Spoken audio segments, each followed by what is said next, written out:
नमस्कार मित्रों, मैं doctor Bhupendra vastu Shastri vastu solution India में आपका हार्दिक स्वागत करता हूं। दोस्तों, एक बार फिर आपके साथ में वास्तु की नई जानकारी लेकर उपस्थित हुआ हूं। विषय है भाग्य, भवन और वास्तु। दोस्तों, विषय की चर्चा करने से पूर्व एक आग्रह कर रहा हूं कि अगर मेरे YouTube पर आप नए हैं तो मेरे चैनल वास्तु सॉल्यूशन इंडिया को सब्सक्राइब करना ना भूलिएगा। अगर वीडियो आपको पसंद आता है तो वीडियो को शेयर करें, लाइक अवश्य करें और अपनी उपस्थिति जय माता दी के रूप में कमेंट्स में दर्ज करवाएं, जिससे कि आप वास्तु की इस ज्ञान गंगा को आगे बढ़ाने में कहीं न कहीं रूप से सहायक होंगे। तो दोस्तों, चर्चा करते हैं भवन, भाग्य और वास्तु। सबसे पहले चर्चा करते हैं भाग्य की।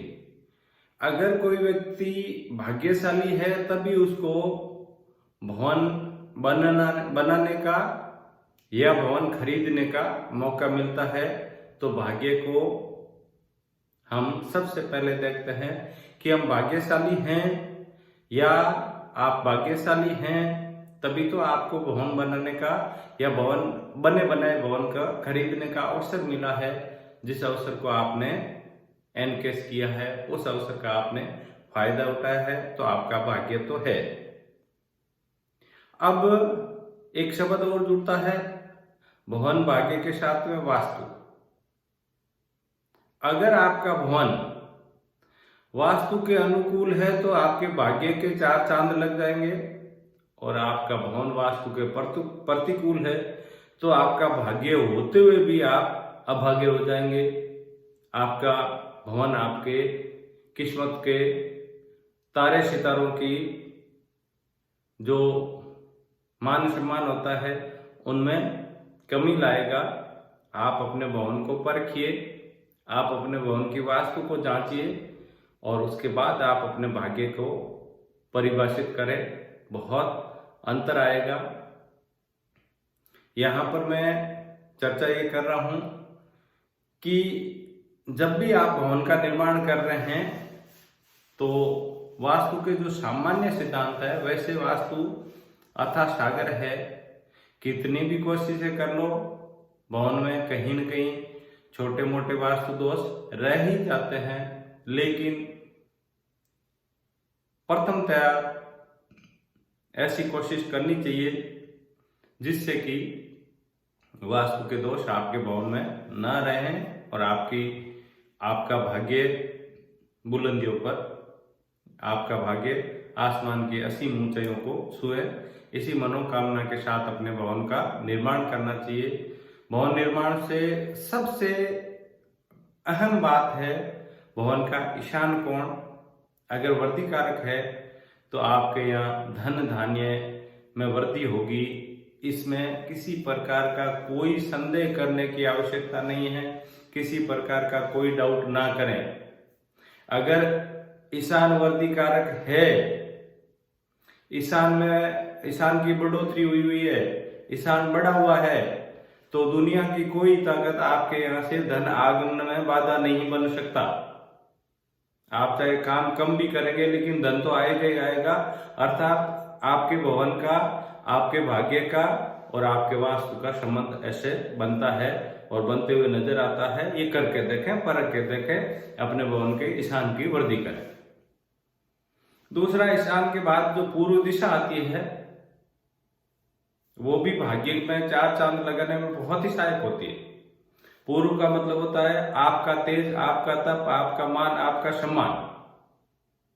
अगर पूर्व दिशा आपकी अच्छी है तो ये सारी चीजें आपके साथ में होगी। और जिस व्यक्ति का तेज होगा, जिस व्यक्ति का तप होगा, जिस व्यक्ति का मान होगा, जिस व्यक्ति का सम्मान होगा, तो उसका भाग्य उसके साथ होगा। पूर्व के बाद में आग्नेय कोण आता है तो ये भी अपने आप में माता रानी लक्ष्मी जी की दिशा से संबंध रखता है और लक्ष्मी आगमन में सहायक होता ही होता है।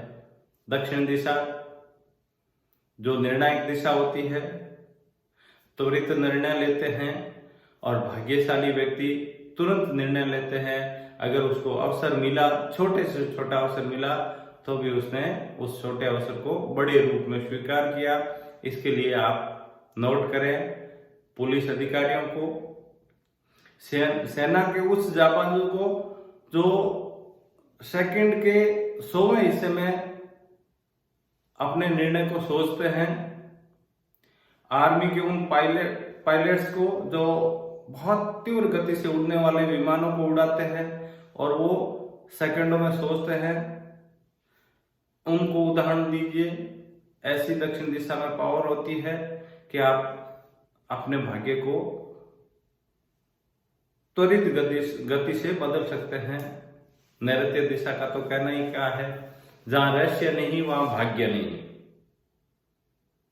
भाग्य के साथ में रहस्य आपको रखना ही पड़ेगा। आने वाला कल कब आपका बदल जाए ये सोच आपको रखनी पड़ेगी। आने वाला कल आपको किस जगह पे पहुंचा सकता है, अर्श से फर्श या फर्श से अर्श, ये सारा का सारा खेल नैऋत्य और उसकी वास्तु पर डिपेंड करता है।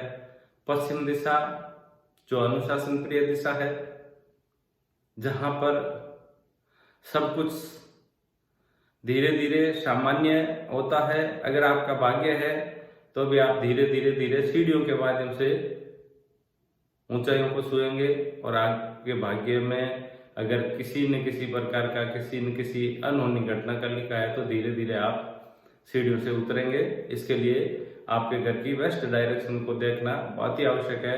वेस्ट में अगर आपने दोष रख दिया तो ये धीरे धीरे शब्द आपके साथ जुड़ जाएगा। वायव्य का जो आपके मन का राजा होता है, व्यक्ति को जीने के लिए मेरा मानना है, यहां पर मैं मेरी व्यक्तिगत और निजी राय दे रहा हूं कि व्यक्ति को अगर जिंदा रहना है तो उसको मन की आवश्यकता होती है। अगर उसका मन मजबूत है तो ही व्यक्ति जिंदा है, अन्यथा जो आत्महत्या करते हैं उनके मन में यही निराशा आती है कि मैं इस दुनिया के काबिल नहीं हूं और वो इस दुनिया से सिधार जाते हैं। कितना घिनौना कर्म करते हैं, क्योंकि उनका मन मर चुका था। जिंदा रहने के लिए ऑक्सीजन की आवश्यकता होती है, जिंदा रहने के लिए रोटी की आवश्यकता होती है, जिंदा रहने के लिए जल की आवश्यकता होती है, जिंदा रहने के लिए भवन की आवश्यकता होती है। लेकिन इन सबसे ऊपर एक आवश्यकता होती है, वो है स्वयं मन की। व्यक्ति के जो मन की इच्छा है, जो मन की इच्छा शक्ति है, वो है वायव्य।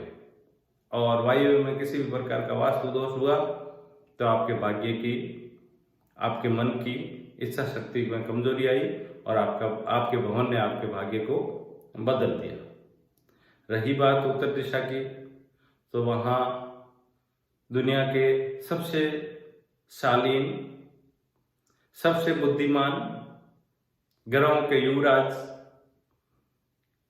बुध, जिनको बुद्धिदायक भी कहते हैं, माता रानी लक्ष्मी, लक्ष्मी जी से सचिव कुबेर और सौम्यता की दिशा बुध है, उत्तर दिशा है, उत्तर दिशा। तो उत्तर दिशा में अगर किसी भी प्रकार का वास्तु दोष हुआ तो लक्ष्मी पलायन होने लग जाएगा। यानी कि आपका भवन आपके भाग्य का निर्माता है। आज आपको वीडियो कैसा लगता है अपने कमेंट्स अवश्य दर्ज करें और अगर वीडियो अच्छा लगता है तो शेयर करें। एक बार फिर आपके भाग्य, आपके भवन और आपके वास्तु का रिलेशन आप खुद तय करें और अपने भवन की वास्तु सुधारें और अपने भाग्य को 4 चांद लगाएं। जय माता दी। इसी मनोकामना के साथ फिर उपस्थित होऊंगा। धन्यवाद।